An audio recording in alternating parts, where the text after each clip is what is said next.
ছেলে নার্সকে কি বলে?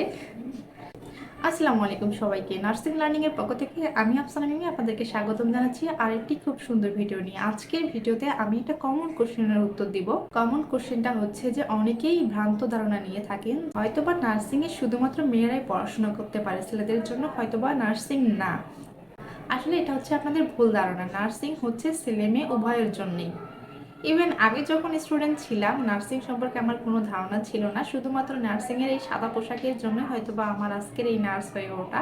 ঠিক আমার মতো অনেক ছেলে মেয়ে আছে হয়তোবা নার্স কি জিনিস, কেই বা নার্সিংয়ে পড়াশোনা করতে পারবে সেটা জানে না। তো হু ইজ নার্স? আসলে ছেলে মেয়ে উভয়ই পড়তে পারবে, ছেলেরাও নার্সিংয়ে পড়তে পারবে। বর্তমান সমাজে নার্সিং একটি খুবই আধুনিক পেশা। যেহেতু এইচএসসি পরীক্ষা চলে গেছে, অনেক স্টুডেন্ট আছে যে ভর্তি পরীক্ষার জন্য প্রিপারেশন নিচ্ছেন, তো তাদের জন্য আজকের এই ভিডিওটি।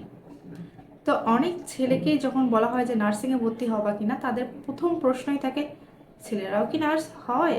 Is it possible? Yes, it is possible. নার্সরাও ছেলে হতে পারে। তো যারা ছেলেরা আছেন তারাও নার্সিংয়ে পড়াশোনা করুন। দিন দিন নার্সিংয়ে বৃদ্ধি পাচ্ছে এবং সিট সংখ্যাও বিভিন্ন কলেজের সিট সংখ্যাও বৃদ্ধি পাচ্ছে। তো ছেলেরাও নার্সিংয়ে আসুন, নার্সিংকে জানুন, মানব সেবায় নিজেকে নিয়োজিত করুন। আজকের ভিডিও এই পর্যন্তই। ভালো থাকবেন, ভালো রাখবেন আশেপাশের মানুষজনকে এবং আমার পেজের পাশেই থাকবেন। যারা এখনো ভিডিওটিতে লাইক কমেন্ট করেননি তারা অবশ্যই লাইক কমেন্ট আর শেয়ারের মাধ্যমে আমাকে ইন্সপায়ার করবেন।